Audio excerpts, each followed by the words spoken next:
Hello everyone, welcome back to It's Current Year for another quick battle ladder replay today on Glacial Lake. I'm playing the High Elves led by Imric. My opponent Geo is taking the Lizardmen. We will jump into the battle and have a look at the forces. Pretty cheap front line, just some skink cohorts here. Not winning any prize fights, but they do allow, I guess, the Croxigores just to fight in and amongst a mass of bodies and take some hits, absorb some hit points, and you know, they're reasonably quick. You can lap around the flanks with them, and they are shielded as well, so they have a few good, I guess, a multi-purpose unit. Croxigores, as we said, in the second line. So there's the spanking power in this. Hopefully breaking brace charges, possibly with the skinks as well. So a nice little 2-for-1 there. The cohort of Sotek, as well as 2 other red-crested skinks. Some poison attacks and armor piercing as well. 2 skink chiefs, and I like this pick. They're very cheap, and with 82 shots and 400 missile strength, they just always find a way to get their value back. If your target priority with them is good, if you can sit at arm's length and just fire away with the little blow darts, they can really actually rack up some very, very decent value. The Bastillon here, rocking the big solar engine on his back, really nice piece. The blinded contact effect from the shots is excellent, with its big debuff to melee stats, but just as a damage dealer itself. And if and when it expends its ammunition, it's a pretty decent frontline sort of brawler with its very high armor and some armor piercing. Mazdamundi's leading the charge. He's got Banishment, Shield of the Old Ones, and he's also taken the Sunburst Standard of Hexorbital for the missile resistance and melee defense. Unfortunately, there's no missiles in my army, so that's a bit wasted, but something different there. We've also got Net of Amnitoc, Harmonic Convergence, Curse of the Midnight Wind, as well as Apotheosis. So he's actually taken Ruination off, which is interesting, but gone pretty wide on the spells, which Mazdamundi can do with, obviously, the Arcane Conduit. There are also 2 units of Chameleon Skinks in a nice little deep vanguard here. My Force, we'll move over to My Force, and we might put it just on a slow play so we get the game going. Very narrow, very elite. 3 units of Phoenix Guard, one of which is the Keepers of the Flame, with their pretty ridiculous stat line, and obviously, you know, magical attacks to bypass physical resistance, a bit of physical resistance themselves, and a massive amount of leadership. I know they're getting obviously some buffs from other elements at the moment, but 100 base leadership is functionally unbreakable, and given they have a little thing where they burst into flames, the fact that they fight to the death is pretty decent, because they can possibly take enemy models with them when they die. Pure Man Company here, again, just a bit more armor piercing, armor sundering, so could be relevant, but there's a lot of armor piercing in this force, but I just had some extra costs, so I upgraded these guys. Bit of Guardian Aura is never goes astray, so I can fall back there with my dragons. I can bunch up and stay pretty tight in and amongst the halberds too. 2 units of spearmen. Basically, their role in this force is to soak up as much ammunition from Chameleon Skinks as possible and make sure we don't suffer from rear charges. Up in the sky, 2 big dragons, a Fire Mage on a Sun Dragon. She's taken the Winds of Magic items, as well as Burning Head and Cascading Firecloak. Given I've invested in the extra Winds of Magic, probably would have been a good idea to take Fireball, another cheap spammable spell, in order to proc Kindle Flame. Kindle Flame obviously synergizes really nicely with breath attacks, with the general attacks of dragons, and obviously with Burning Head and Fireball itself.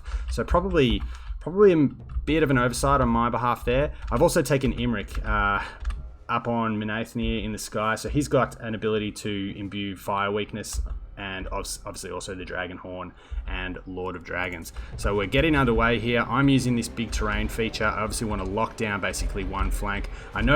I pretty much know there's going to be some Chameleon Skinks out here, but obviously these guys haven't revealed themselves yet. But if I can at least make their approach predictable and shut down this flank and not give up the numbers game too much, then this will come in handy for me. So I'm happy to take the charge here. Nice of my opponent just to ruin the bracing and then send the Croxigores in. But this is also what I was hoping for. Get 2 units bunched up here, allow Imric to come around the flank and get a nice 2-for-1. Obviously nothing super expensive here. Even red crested skinks I think are only 600 gold or something like this, but you'll take a 2-for-1 when it gets presented to you. And then we have, following up that immediately, is a Burning Head. Now, if I'm going to nitpick, I probably should have done that the other way around. As I said, proc Kindle Flame and then use the breath attacks, but we've still managed to rout both these guys off, and obviously this unit of skin cohorts isn't coming back, and now the Croxigores are fighting unsupported. A little bit of a disjointed engagement from my opponent. It's a good cast of Curse of the Midnight Wind. It's got a lot of my units, but there's no real follow-up here. You know, the Croxigores are breaking. These Croxigores don't really want to take any of these fights against Phoenix Guard. You could probably send them both in here. But these guys now are going to be getting their bracing bonus again, and now I'm happy just to wait and just sort of play, be a little bit reactive and let my opponent come to him. I need to try and do something about this Bastiladon, but we see a big fiery breath there going into Lord Mazdamundi as the infantry is starting to re-engage now. And the Croxigores have just been left here. I'm not going to give an attack order because I don't want to get pulled out of formation. But this is probably a good idea here. You know, trying to get a 2-for-1 would be ideal if you could get some other infantry in here. I'm going to put it on a slow play here though, because this is where I make my first big mistake in this game. As we see another nice burning head there, probably going to ruin the cohort of Sotek. Mazdamundi has overextended and pushed through a line of Phoenix Guard. Nothing here can break through here and relieve him if I was to put both the Fire Mage and Imric down, coming from this direction, to block him from getting back out here. Now, he might be able to run this way, but even then, he's running into areas where really only Chameleon Skinks are supporting him. These Spearmen have turned to face, so their shield block chance is up here, and they're going to start actually moving towards giving an attack order to screen out the Chameleon Skinks, which I assume are going to be on, have a skirmish command on them and automatically retreat. Now, if I drop down here with both of them, I mean, I've seen it as well. So this is a giveaway that this is a really bad target priority for me. Lord of Dragons has gone down on him. I've got Mazdamundi dead to rights here. Instead, I see 3 units out here, 4 if you include these red-crested skinks, and I think, oh, this is a freebie as well. 2 skink chiefs, which I know can do consistent damage, and a battered unit of Croxigores. All of this here is worth less than Mazdamundi. Mazdamundi is the powerhouse in this list. So we'll put it back on play, and unfortunately Imric gets net. Lots of buffs going down here. Starwood Staff and Star Lance to give the fire weakness. But you see here the mass of the Croxigores is pinning me in place, and the Fire Mage here and Imric are actually taking a fair bit of damage. And Mazdamundi does have the mass to push back through the line of Phoenix Guard here. He wouldn't be able to do that if the dragons were body blocking him. He'd be fighting 2 single entities with massive amounts of weapon strength, and he'd be sort of mixed in probably with a few Phoenix Guard with anti-large by themselves. Shield of the Old Ones is down here as well. As you'll see, I managed to actually dodge one of his bound banishments nicely. But Mazdamundi gets a rear charge. I've got the Bastiladon shooting in, and with no healing in this force, Imric being down to nearly 2k hit points, well below half, and even the Fire Mage is probably just below half, is a massive turning point in this game. Once again, I see this guy isolated, and I go for value. Even though I had a 2-for-1 with Mazdamundi here, I was probably a bit worried that the Croxigores were going to come out and I'd get mass blocked. As we see me probably just I wanted to recharge here, so you'll see it in a sec, but I probably let him fly a little bit too far. I mean, the rest of the fight's going well for me. Everything here is anti-large. The Phoenix Guard are armor piercing. Even the red-crested skinks don't really have the stats to push through here. And now the infantry, you know, I see all this infantry coming back in to fight Imric, and given how tattered it is, I kind of thought they'd just terror out. And again, Imric's probably poisoned now from the red-crested skinks in here. He's getting pretty danger low at this point. Now, the skink chiefs are sort of out of the picture, but they have rallied, and they're in a position now to probably come back into this fight. As I see Imric about to take off, gets netted down by my opponent. Really nice use of net there, and with 400 hit points left, Imric's not long for this world. Now, the benefit for me at the moment is that the rest of this fight is going alright. You know, Phoenix Guard are going to mop up these Croxigores. Chameleon Skinks have used most of their ammo. 66 kills here, 36 kills here. Most of them are Spearmen, so they haven't got a ton of value. But Imric's just all by himself now.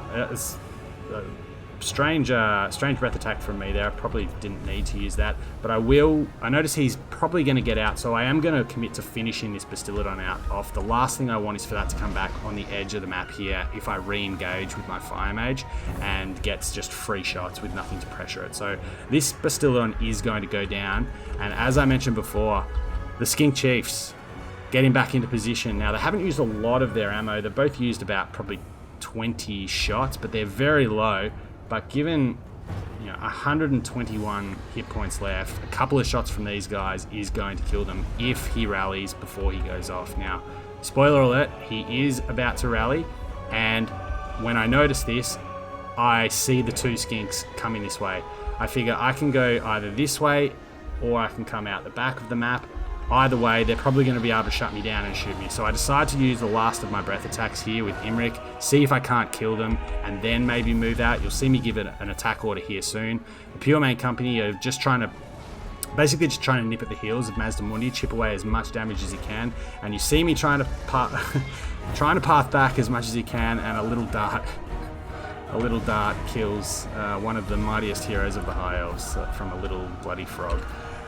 Down he goes, the glorious corpse of Menaithnir, and I am now without a lord, and my Fire Mage is down to sub 2,000 hit points with no healing on the field. So this is getting a little bit dangerous for me.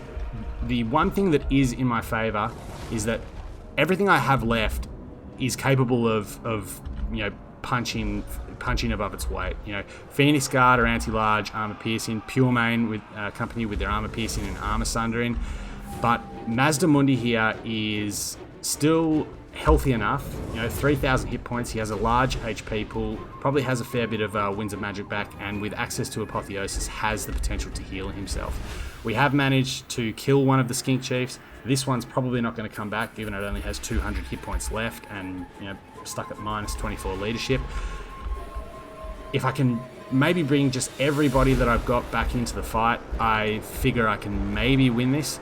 But Mazdamundi is basically holding the balance of power completely up for the Lizardmen now. I mean, 3 Croxigores and 4 Croxigores aren't probably going to carry the day for them. Another little micro mistake there from me. And, Shield of the Old Ones is down, and I use a breath attack. I should have waited until that ran off before casting Cascading Fire Cloak and then using the breath attack and then trying to drop down, but I figure that's my last chance to try and maybe get a few hits on Mazdamundi, see if we maybe can't break him. Like I said, I've got some pretty tattered infantry coming back, but with the Fire Mage breaking here, my chances of winning this game have pretty much gone up in smoke, and I'm left to rue, as I mentioned before, just some poor target priority from my perspective, not taking down Lord Mazdamundi where I can. So the balance of power has actually fluctuated a lot in the last 2.5 minutes. It was slightly in my favour. Imric's died and pushed it back. Now my mage, I pop Cascading Fire Cloak once again. I figure, proccing Kindle Flame might be my last chance if I can get a rear charge in. But as soon as she goes down to fight, she routs, and 23 Pure Main Company, 15 Phoenix Guard are basically going to tear her out as soon as Mazdamundi comes near. And when that happens, obviously with all my characters off the ground, army losses is going to hit, and the game is going to end in a valiant defeat for my force. So, like I said, it was a really, really good game, really close game. But a few little errors in just target priority really came back to bite me there. Like I said, Mazdamundi extended past my ranks and had, with the mass blocking of the dragons there, he would have had no way to get back to the safe side of my line where he had troops to at least hide in amongst, and nothing would have been able to get through to relieve him. He would have had to run out the back of my army, in which case the dragons would just follow him anyway. And, obviously when you turn your back, you get, I think you count as having, basically 0 melee defense. He would have been dead. I mean, that would have been it for Mazdamundi. The only thing out there were the chameleon skinks that were getting screened out pretty nicely by my spearmen. And Instead, I dropped down and tried to fight the Skink Chiefs, which, I got the Skink Chiefs off. Look at that. They've ended the game with about 50 shots left, and they've still managed to get some. I think between the two of them, they've both got their cost back. But like I said at the start of the game, if they're on pterodons, they probably could have just killed one or both of my dragon characters. But obviously a very narrow front line, very elite, managing to use the terrain to my advantage. And, despite that, the Croxigors have done quite well. Probably could have done even better if my opponent had maybe taken just a little bit longer to get into position before actually charging into the front lines. So, charging in first with Skink cohorts, and then actually probably using all three of the Croxigors to attack one unit of Phoenix Guard at a time, and just try and basically nuke them down one by one. So charge in, try and basically kill them off or rout them, pull back, make sure there's infantry engaging the next unit of Phoenix Guard and doing the same and working their way down the line. Yeah, a cool little list. That's the way to play with Croxigors. Have a lot of cheap infantry in and amongst them, so they soak up attack animations. You can see here, like the Skinks just aren't.